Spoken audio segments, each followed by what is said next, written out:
Hello, Formula One fans. Hello, Ferrari fans. Grazie, ragazzi. Lewis Hamilton's in red. My name is Dan. I'm joined by Alex, and welcome back to the Lap Down podcast, where we're going to talk to you about Formula One things, and mostly just about Lewis Hamilton joining Ferrari, because everything else is irrelevant. But AB, he's back. He's still wearing his resort shirts. How are you? I'm very good. I'm not speaking Italian like you. He's been there 2 days, and you've learned Italian now. I think we need to do, for 25, it should be Dan's Italian of the week, as you clearly adopt that full lifestyle. It feels like we're on the... Franco Colapinto. It feels like we're finally on the home stretch again to cars, which is exciting. We're only, towards the back end of January, but it doesn't feel that far away anymore, because we're now sort of, under a month from the big stadium arena sorry, don't call it a stadium. The big arena spectacular. And Drive to Survive has a release date now, and they're putting grandstands up at Albert Park, and it just feels like... Yeah. It feels like she's round the bloody corner. 26th of Feb. That's all you've got to wait to. It's just over a month away before you start seeing cars go round in circles at Bahrain. I mean, that's quite something. Or, indeed, if you were at Fiorano this week, you could see cars going around in a circle there with a new driver in it. Lewis is in red now, and that's kind of exciting and sexy and makes me feel all sort of tingly things, even though I'm not not a Lewis fan or a Ferrari fan. Well, we've made it abundantly clear we're not Max fans on this channel. No. But I feel all tingly things. I don't know why. I think it's just a tingly thing for everyone. I think it's an F1 tingle. It feels like it's been a long time coming, isn't it? It's been getting on for 12 months that we knew that this was going to happen, and it kind of feels like everybody has spoken about every possible kind of emotion and scenario that you could possibly go through up to this point, and everybody knew that it was going to be the two biggest brands in motorsport combining to create this one super brand, and we'd all spoken about it, and we all kind of knew how it was going to feel, and then it actually happens, and you go, yeah. No, somehow that's just gone a little bit cooler. And there's so much to unpack with all of it. It's quite incredible. I think the first pictures we saw were of Lewis Hamilton, no other way to describe it, but dressing up like the Godfather, standing outside Enzo Ferrari's former residence. And I looked at it and I went, like anybody else, I would have gone, it's a bit try-hard that, isn't it? Like, you try to dress up like the Godfather because you've gone to Italy, and you look at it and you go, nah, you just look cool as bollocks, mate. And then you look at the picture, and you go through various holes in the internet, and they go, well, there's 7 windows for every championship in that picture that Lewis has won, with the 8th entry into the building being a door to his 8th World Championship. And you just think, it just sends shivers up your spine. And the thing is, I don't fully believe that that's coincidental. No. He's too good, I think, Lewis Hamilton, for that to be coincidental. And Ferrari, to be fair, it might not have even been his idea, because Ferrari were doing secret hidden numbers and all that wank for the week leading up to it. So it's entirely possible that was wonderful, deep hidden meaning. But you bang on that it was simultaneously the most, oh, come on now, mate, and also, oh, I like this, all at the same time. Like, it's so unnecessarily over the top, right? Bloke's first day at work is what that was. And it's like he's gone for an interview at McDonald's and worn the full 3-piece suit, and everyone's going, mate, what are you doing? You didn't need to go this hard. But actually, you look really good in a suit. So you know what? Oh, yeah. Actually, I fuck with it. He's the night shift manager now with a couple of stars on his badge, on his jersey. There are so many stars. There are 7, maybe like 7.5. I think there was 8 and then 1 fell off. There's a lot of stars on that badge. But yeah, it was really good. It was really good. I think I always do my sports media thing. Ferrari did quite a nice build-up on socials there. I think the Ferrari admin slightly lost his mind briefly with the hidden 1644 in the garage with the bloke that looked like he just fucked up the strategy again, having a quiet moment to himself in the dark. Like that, they went a little bit too far with that one. Yeah. Everything leading up to that, all the posters and stuff and the dog bowls, bang on. 16 windows and 44 tyres or whatever it was and in the it was whichever great. way around. And then they just took it a little bit too far, and it's like, okay, let's just take a step back here now. But you can forgive someone for getting a bit excited, though, can't you? Yeah. You can, except when they spent how long and how much money setting up that photo, and it was like the worst one in the series. Up until then, everyone had been like, oh, is that tablecloth suggesting that the livery's going to be this colour? Oh, look, that wall's shiny red, not matte red. We're definitely getting a shiny car this year. There's some hidden numbers inside this picture, and everyone is... They lost me on that one, but they had me on everything else, and everything since as well. Hamilton just knows how to pick a photo. That bloke knows how to pose for a photo, knows how to pick a photo. What a fun couple of days, and I don't even go for either of them. No, but the thing is I don't... no, clearly this statement I'm about to make is completely wrong, but I don't necessarily think you're a Formula One fan without having a level of respect and admiration for... one, Lewis Hamilton for the 7.5-time world champion, and two, Ferrari, the most successful constructor that's ever been in the sport since the very beginning. They've not had a day off. All the other teams have kind of occasionally popped in and popped out, and they've gone, I don't know whether the budget's really there for this now, and some corporate suit somewhere back in Stuttgart has gone, no more Formula One. And Ferrari have just gone...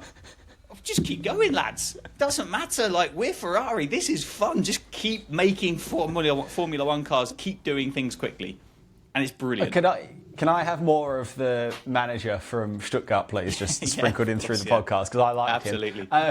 They are the Ferrari. Ferrari are the Formula One team, aren't they? They are the team. It's great. Angela's back as well, which is exciting. News. Welcome back, Ange.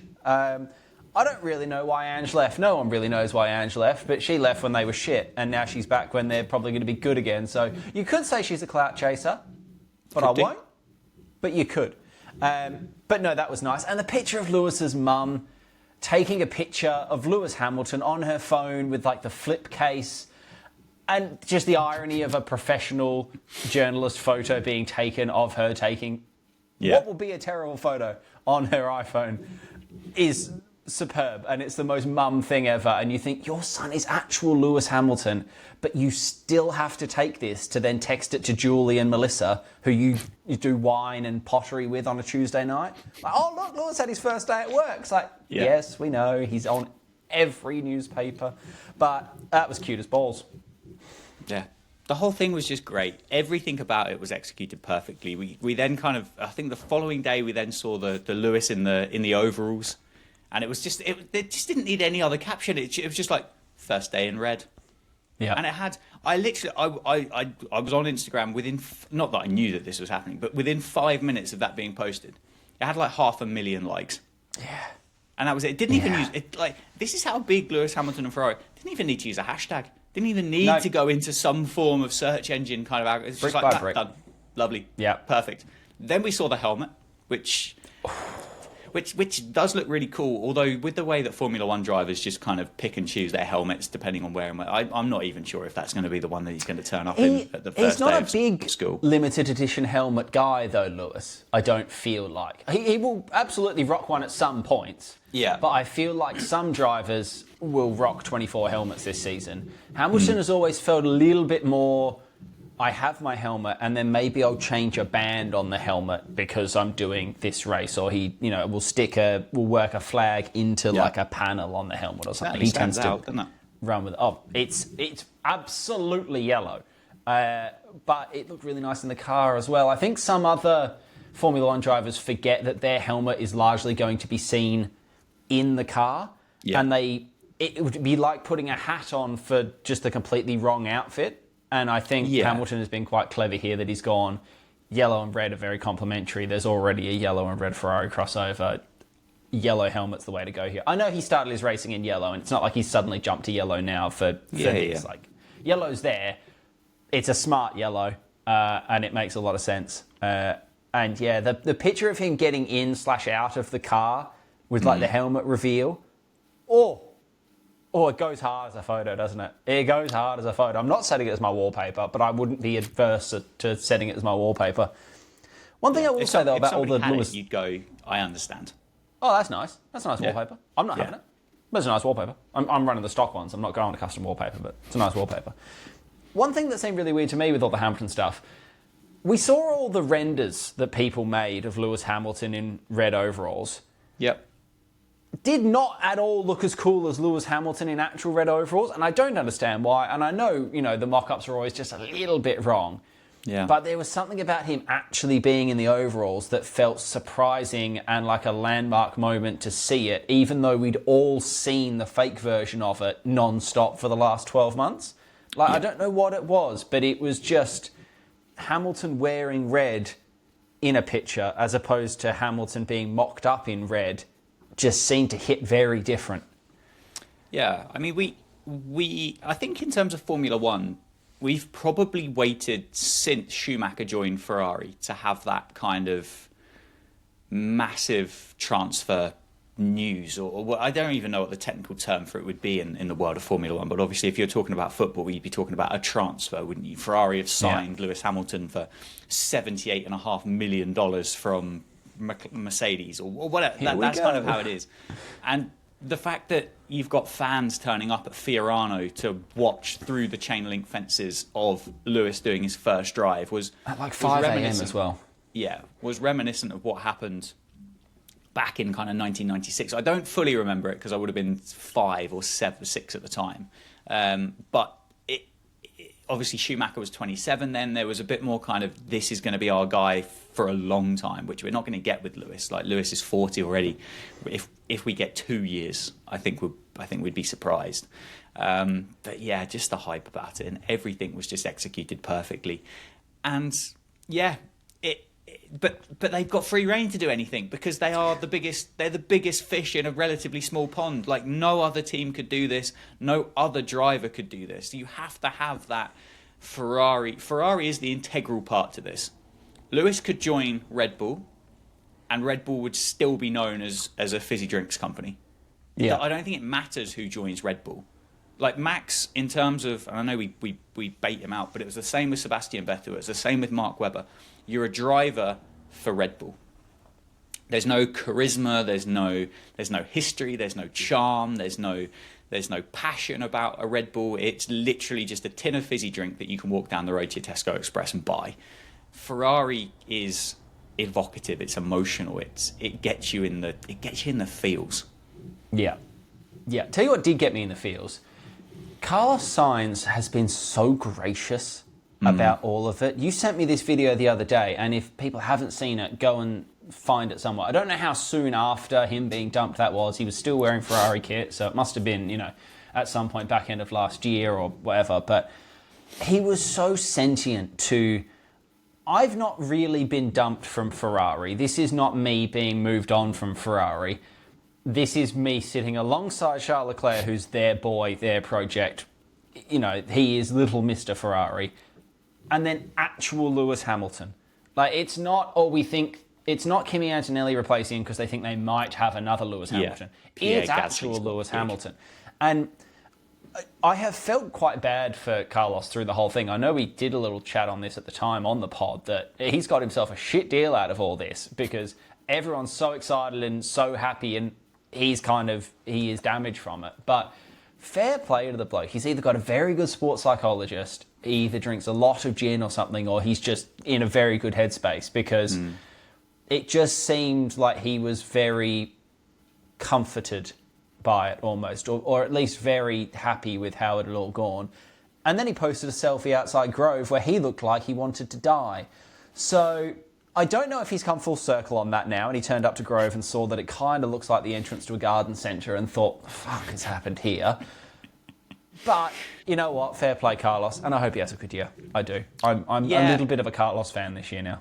I hope he does. I think Alex has proven what is possible in that Williams. Whether it's a percentage better this year than what it was last year, I don't know. I mean, James Vowles has been very open about talking about 2026, hasn't he, and not really worrying about anything up to that point.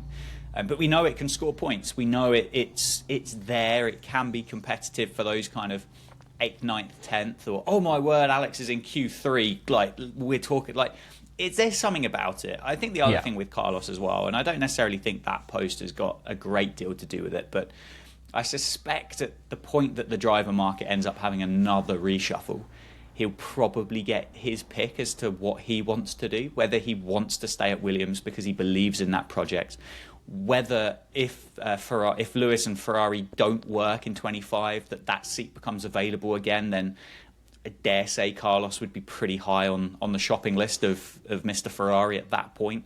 There obviously is that massive link through to Audi, which are going to start up in 2026 as well. We've got another team joining the grid. There's another rumour that I think we'll probably naturally move on to next, and there could be a seat at that fizzy drinks company in the not too distant future that would need filling, and I suspect Carlos, at the age that he is, would be fairly high on the options for those people to go. So yeah, I don't think he's wrong in saying, like, to be honest with you, like, if Lewis Hamilton knocks on the door, I mean, you are going to jump out the bed and just kind of go and sit in the cup chair on the side of the hotel and just have a watch, aren't you? But yeah, tough. Happens. It happens. And he's not been binned out of the sport entirely. I think it's quite nice that he's found a way to stay in it as well. I think is good. Yeah, you alluded to it there. Let's move on to Mr. Verstappen, because as there has been, to be fair, for a good year now, plenty of chat about Max Verstappen going to Aston Martin, which seems to go in sort of tides of, we get a groundswell of news that it sounds like he's going there this week, and then it goes quiet for a bit and everyone's like, of course he's not going to go there, what are you talking about? And then he's signed, and then he's, it's all over the place. I can see it happening. I can also see it being a ridiculous idea, and we get to 26 and he signs another 2-year contract with Red Bull and we all go, well, obviously that was going to happen. What were we thinking? Yeah. Yeah, I mean, I saw, again, it was on the internet, so who knows if it's true, but I saw something the other day that apparently is a leak, that essentially Aston Martin had told their sponsors that Max Verstappen was joining the team. Now, it's not that difficult to make something like that up.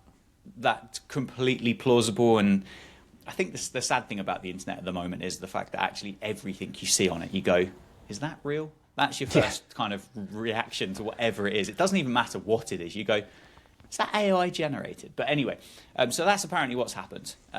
If, of course, Aston Martin have told their sponsors that in order to renegotiate contracts and maybe suck a bit more capital out of them, if then it doesn't happen, I dare say that they're probably in a bit of hot water when it comes to contract renegotiations or in breach of contracts, whatever that might be. I suspect they're kind of fairly kind of... So if they've said it, I don't necessarily see how it doesn't happen, if that makes sense. It almost, at the point you're going to tell your investors that this is happening, it kind of feels like the paperwork's signed and the I's are dotted and the T's are crossed. Not that there's many of those in Verstappen either, not many I's anyway. But yeah, it could happen. We know that Adrian Newey's there. I don't know whether these Formula One drivers, and this sounds quite mad, but I don't know if they get bored of winning. I don't know if, because we had Sebastian Vettel at Red Bull that won 4 on the bounce and then kind of went, nah, I want to go to Ferrari, and just did. And just walked away from a team that was kind of towards the top of the competition at that point, which Red Bull still are. I mean, they are the drivers' champion. Fair enough, they struggled at the back end of the season, but they're still there. They're still winning races. Could he just turn around and go, nah, do you know what? I want a challenge. I'd quite like the idea of winning a race from 8th on the grid rather than driving around by myself at the start all day. I don't know. Yeah, it's an interesting one, because there is kind of a risk in a way that we might get another year this year where we have a big driver movement announcement in mid-March that we then have to all sit on for the rest of the year. Which would be hilarious if Verstappen came out and did a Hamilton and just before the season started went, oh yeah, by the way, last one, and then I'm going over to the Green Boys. I probably wouldn't bet that he's going, but I also would not laugh at relatively decent odds that he was going. If that makes sense. I think Adrian Newey is probably a big pull. I think if you look at the way that... Okay, the Aston Martin's trajectory isn't actually great because they haven't, on-track performance has kept going, but everything else is being set up as a bit of a groundswell. And I think that's maybe a little bit of the like the McLaren story over the last couple of years. You know, McLaren have been ground swelling things behind the scenes. Yes, okay, McLaren have still had some successes over the last couple of years as well, mainly thanks to Lando.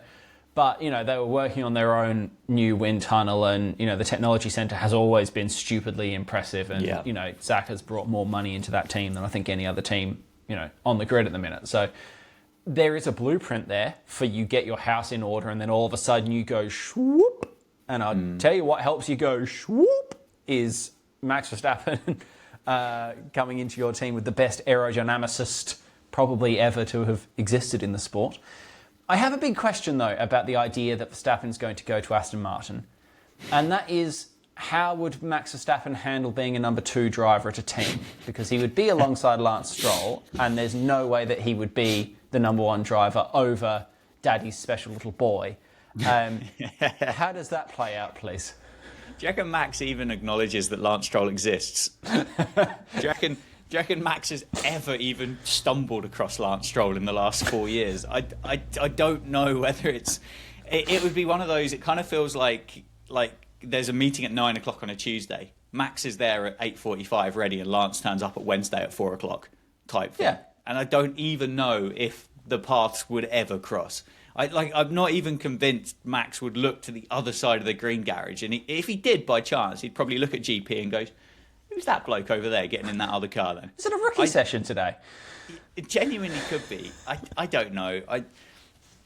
I'm not. I don't think he would. And even if he was told that he was, I don't think he'd believe it. So, Max, you're number 2 to Lance. Who?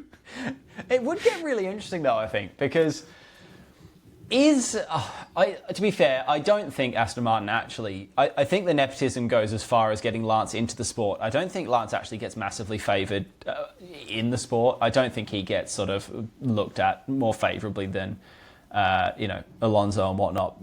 I think the gift is, I'll get you a seat and then you're on your fucking own, because there's only so much I could do here. We can't give you the, we can't give you the Bottas treatment of... I'd get you to Formula One.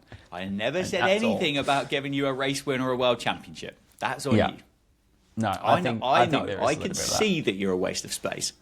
And this is as far as I'm taking you.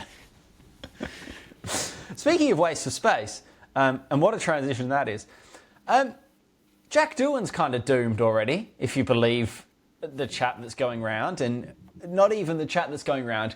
If you just read between the lines of actual fact and don't even read the rumours, you just look at what's actually happened, I don't think he makes it to the European leg of the year, really. I think he will get a trip to Australia, nice, home race, and then he'll get a couple of laps around some Middle Easty bits, and then I think he might be out in his arse.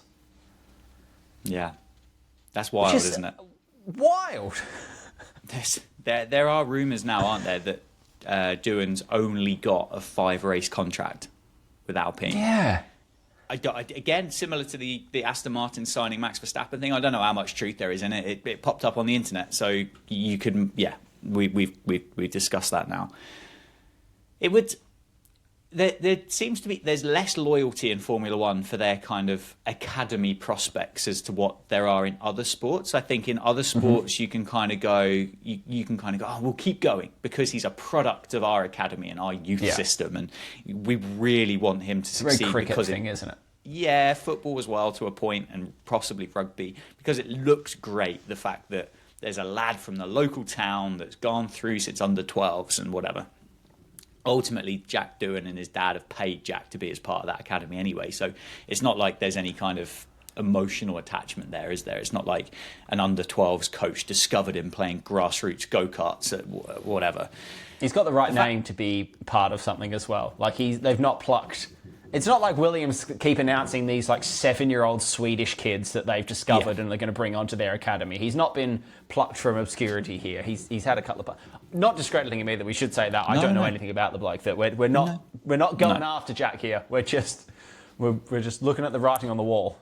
Yeah, the fact that they then quite quickly, which is a bit of a fall from grace really for Franco Colapinto, but to have announced that signing, someone who was matching Albon, outperforming Albon at points and finishing ahead of Alpines, with the exception of Brazil, to then announce him as their reserve driver, when we were discussing at the end of last year that Franco Colapinto was going to go and sit in the number 2 seat at Red Bull, or go and drive for Alfa Rosso or V Tori or whatever they're called now. To have him sat there and know the money that he has available to come in. Like, he jumped in that Williams and they just changed the design of the back of the car because he bought cash. They just went, in you go, yep, fine, we're going to change that kind of Duracell battery bit. We're going to make it yellow. No relevance to the fact that, like, the car's blue. It's yellow now. It's got to be pretty tough, and Doohan's got to be looking over his shoulder, I think, and going, oh shit, I could be in a spot of bother here. Yeah, I think the interesting one as well, he came in and did Abu Dhabi. Now, I don't think you can be necessarily super critical on someone. It's the last race of the year. He's not going to go absolute foot to the floor because he's probably been told just don't bin the thing as well. Yeah. But now he is the number 1 preferred driver of the podcast, Franco Colapinto. We're going to defend him to the teeth. But Colapinto came into the sport and went, bam. And Doohan came into the sport and went, hello. And very quietly whispered that he was in the car now. And I think that's possibly what's got Alpine a little bit spooked. And I think Flavio came out and sort of said a couple of things. I think, shock, Helmut's made a bold statement. That I think Helmut came out and said he thought that Doohan was pretty shit in his one race. To be fair, that's fairly mild. Yeah. It's tricky. It is tricky. You had one race, but other drivers have come in with their one race and gone bang. I mean, God forbid, Nick de Vries came in with his one race and went bang. That you maybe go, ooh, okay. Would we have rather you have made 8 positions up on the opening lap and then binned it on lap 3?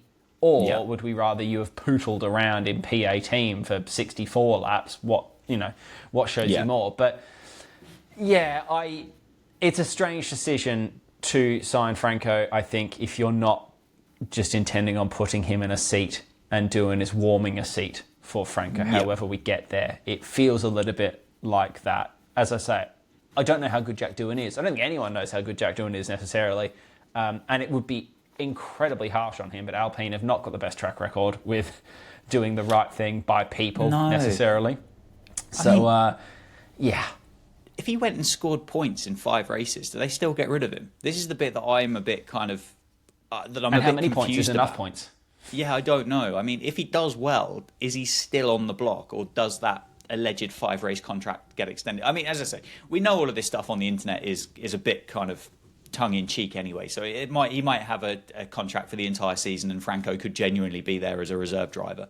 And if somebody fell ill, then there might be an opportunity for Franco to jump in the seat for a Grand Prix and then hop back out of it when that person's available again. So could be anything, because I mean, if we've learned anything at all, is the fact that Franco was joining Red Bull last year, and surely Red Bull would have offered Williams more money for Franco Colapinto to go and sit in that team or family if that was available, rather than just to get to the end of the season and almost in the shade of darkness, really, to kind of go on, just go off to Alpine and become their reserve driver. Why would Williams not want him as their reserve driver? That's what I don't understand.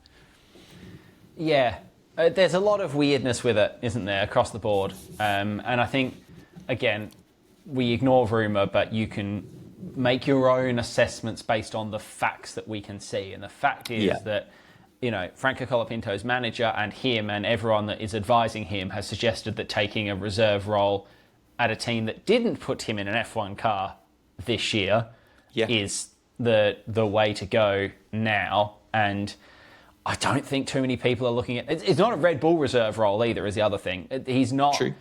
He's not going, it's a Ferrari reserve driver role. This is a good place to be lurking around. It's probably not the factory you would choose to just get into at any cost and be willing to go and make the tea at in the hopes of you might get to sit in an Alpine. I don't think anyone wants that, but But then who knows? He's probably got a damn sight more chance of being an Alpine Formula One driver in race 6 of the season than what he has being a Williams. Williams aren't changing Albon or Sainz all year. No. So if you stay at Williams... Albon could DNF his first 5 and he's racing in number 6. If you stay at Williams as Colapinto, you're not a Formula One driver. If you go to Alpine, you're not at the start, but you've got a very, very good chance because you've already got a proven track record that you can score points and do well. And actually, with that pressure from yourself and the manager, and knowing, as you said, how flexible Alpine can be with their kind of drivers and things like that, then fair enough, it points in the right direction, and you could be back in a Formula One car in a couple of weeks' time. So, and it'd be nice because then we'd have our preferred driver of the podcast to talk about again. So Get him for back us. in. Get him back in. Good for us. A brief, while we're just talking about second seats and Red Bull, by the way, a brief formal notice of apology on the podcast. We've not had to do one of these before, but like when newspapers have to issue redactions, etc., and corrections. What have we done I'd like wrong? to apologise to Liam Lawson because that was not his logo that we were so critical of last week. His logo is, in fact, a very crudely drawn stick figure of his own face. I'm going to be honest, wasn't going to move him up the bang board anyway, because the new logo is certainly something. I'll leave that to y'all to investigate, but apologies, Liam, that we did you dirty by reviewing the wrong logo. Your other logo is still shit. Right. I've used a word there that could have cost me 40,000 euros as well. Yeah. Don't Don't you can't do that. swear. No. You can't swear. The FIA have put a new directive out that if you provide moral injury to the FIA, you will be fined 40,000 euros the first time you do it, 80,000 euros the second time you do it, and 120,000 euros plus a 1-month suspension, plus you'll lose world championship points the third time that you say fuck or bugger. Now, I'm sorry, but I'm going to come off the long run here. Please. Let the fucking drivers fucking swear, you pack of shit cunts, right? It doesn't matter. They're driving at cunting 250 mile an hour towards a cunting motherfucking wall. Let them say piss. That's all I've got to say on the matter. They're adults. You can beep it on the broadcast if you want. Let's get on with it. I was expecting a longer run. I got tired. I mean, yeah, all right, fair enough. I'm offended and disappointed at the same time. Why are the FIA offended? Surely if they're that bothered about it, they're not worried about the chief president of the FIA and what the 40, 50-year-old bloke might think about it. Surely they're kind of, the right way to go about it would be going, there are a lot of children that watch Formula One. Yeah. These are the people that we want to protect, not the people that live in the big shiny ivory towers in the various different countries around the world. We don't give a shit about those blokes. What we care about is the influential youngsters around the world that are going to hear a Formula One driver go, what the fuck is that fucking idiot fucking doing? He's driven across the front of my fucking car again. Fucker. That's a good Yuki Tsunoda impression. Yeah, good, wasn't it? The people that you want to protect, not the bigwigs. Maybe that's kind of the way that they've tried to word it. I don't know. But the thing that pisses me off with it, right, is it's just road rage. Yeah. That's all it is. It's just road rage. And I don't care how polite and kind of religious your values are with regards to swearing. If you get to the bottom of the M1 and you're joining the M25 and somebody swoops from lane 5 to lane 1 and cuts straight across the front of your car to the point that you have to slam your brakes on, you're going to sit there and go, you fucking prick, what the fuck did you do? You're not going to go, oh, sorry about that, old chap, I must have got in your way. The other thing as well, like, here's a really simple solution to it. If they're going to swear, don't broadcast it. This is my exact point, that they're in their own physical bubble. They're in a helmet and having a conversation a lot of the time. I'll admit sometimes they swear in a press conference, that's a different story.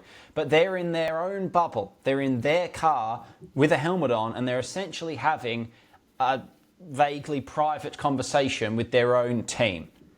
Now, if, as you say, Sky or the FIA or Channel 4 or whoever choose to go and play that audio out, which the teams have agreed that they have the right to do, it's Sky's responsibility to make that fit for broadcast via either picking the clips where they don't say shit wank fuck or going beep, beep, beep on that clip because you still felt that that clip was fine. And I don't think anyone's offended by beeping, right? Beeping, fine, whatever. okay, I will admit if for whatever reason, and Charles did manage to do this, if we're swearing in a sit-down, couch-based press conference, that's a media training issue. Let's watch our words, Charles. But again, I don't believe those are broadcast live and unedited. Liberty, Formula One, Sky, whoever, have a layer of protection to get rid of the swearing from that. This is not cricket where there's a stump mic that you could accidentally have go out live in the moment, a swear word. But again, you've put a mic in their arena, is the other thing I'll say on that. And all that happens is the broadcaster goes, sorry if you heard any bad language, it's a bit of a heat of the moment thing. And we all get on with our lives. Yeah. I think maybe in cricket, you get fined maybe like $1,000 from your match fee just because it's a rule that says, hey, try not to swear because we have got a mic there. Fine. I'm on board with that. The suggestion that we would take World Championship points off of a driver who is making all of this money for you, to use the college football thing, that Formula One does not exist without Max Verstappen, Lewis Hamilton and Charles Leclerc. The idea that, in theory, Charles Leclerc could miss out on a first World Drivers' Championship title because he went, shit, when he cut the corner in turn 4. Yeah. And it was the third time that he'd cut the corner in 3 races. And now he's dropped his latte on the way to the couch to sit down at a... Yeah. The fact that he could now not be a World Drivers' Champion, having just done 23... or just risked his life 23 times for your entertainment, is farcical. So, Mohammed, go and fuck yourself, right? Let him get on with it. That's all I've got to say on the matter, you prick. Closed. And the last thing, we're nearly done for the day, but I've got one... I'm coming off a lot of long runs today. You're doing well, to be fair. You are going to be knackered at the end of this podcast. Look, I'm all hot and bothered. You're going to need an Angela Cullen type massage. Get her in. Get on the old thighs. The thighs are burning. Can F1 drivers stop going skiing, please? Please. I can't deal with it anymore. I just... You open an Insta story and it's Lando Norris with ski goggles on and you think, Lando, chalet, now, hot chocky, feet up, spa, rig out, alcohol, whatever. Let's keep the skis and the snowboards for other people, please. I don't think, like that phrase, adrenaline junkie, gets bandied about because 55-year-old Brian's just got himself a new mountain bike and he goes downhill relatively quickly on a 30-foot slope in the woods round the corner from his house. And when Muriel then goes for coffee at lunchtime and she's talking to Pam and she goes, Brian's such an adrenaline junkie because he just goes out there and he takes his new mountain bike. No, I don't think we realise how addicted to adrenaline so many of these people are. And it comes in different forms, but I think they need it. I think it's their itch that has to be scratched. And I think whilst they're driving a Formula One car, I think they're doped up to the eyeballs in adrenaline and they're all good because they know that they're going to get their next hit the next weekend. They're only going to have to wait 4 days because by the time Friday rolls around, they're back in the car. They're back doing 200 mile an hour, banging.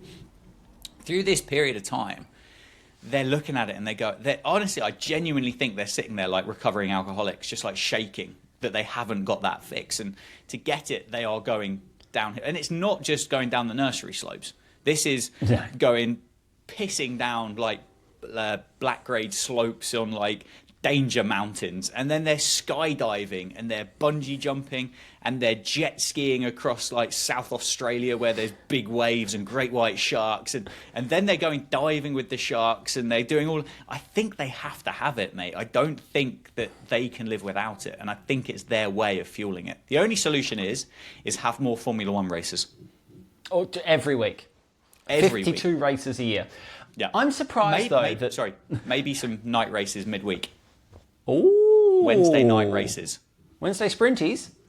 If you're Wednesday sprinty and your weekend big boy. Yeah. I'm amazed though that the teams are okay with it. It is the other thing. I know that to an extent it's F1 is work and there's only so much you can dictate what someone can do, on their holidays. But if I'm McLaren and I'm genuinely looking at possibly doing the double this year of winning both world championships with this bloke, I'm asking him very politely that maybe tennis would be a better hobby through the off-season. Have you thought about chess? Than jumping out of a helicopter and going down a black grade ski slope. You know, I think you're bang on. I think it is an adrenaline thing. I think that's just the kind of people they are. I'm just amazed, bearing in mind that Red Bull were telling Max Verstappen not to sim race the night before an actual race and that he needs some sleep. I'm amazed that these pro sportsman contracts don't have a clause that's like, while you're contracted with us, please don't go feeding the crocodiles up close. That's not on. Like, I'd imagine they're uninsurable as well. I mean, to be fair, if like Taylor Swift can get her legs insured or whatever she's got, I'm sure there's someone that will take money for it. But yeah, it surprises me that they don't get a little slap on the wrist or a little phone call from Zach to Lando being like, "Hi mate, why are you in the Alps? How about we just come down to a lower altitude, please?" I don't think they'd do it anyway. And if they did come down to a lower altitude, they'd go down backwards, down the back slope, doing backflips and like helicopter spirals and Tony Hawking down the side of like a... I think that's what would happen. Yeah, probably. They're all okay anyway. It's all's well that ends well. They've made it through. It makes me nervous. It rustles my jimmies, I'll tell you that much. Mum. Thanks, Mum. Right, that's us for this episode. We're getting closer to the season. It's happening. As we approach the season, if you've got thoughts about what you think is going to happen, if you've got things you would like to hear our thoughts on, you can either comment them on any of our various socials at LapdownPod, on Insta, or TikTok, or YouTube, or you can email lapdownpod@gmail.com. Or if you want, you can just slide straight into Dan's DMs, which are... At DanJads_. And closed, probably. And rightfully well, I might not read them, but yeah. But yeah, or you can go and watch Dan do cricket stuff on the internet, which is back up and firing, I believe, now for 2025. Going. There's content on the way. So thank you for listening. If you got this far. If you did get this far, you must have not hated it. And if you didn't hate it, just roll over there and press one of the little star buttons on whichever app you're listening to it on as well, because that does help. And maybe share it with a friend as well. But hey, we've got things to discuss now because the sport is ticking on again. So we'll be back at some point, whether it's next week or whether it's the week after, because I'm returning to the cold lands relatively soon. So this might be my last resort shared pod for a little bit. But we'll be back to talk some more Formula One soon, and hopefully you'll join us then. Bye. Can't wait.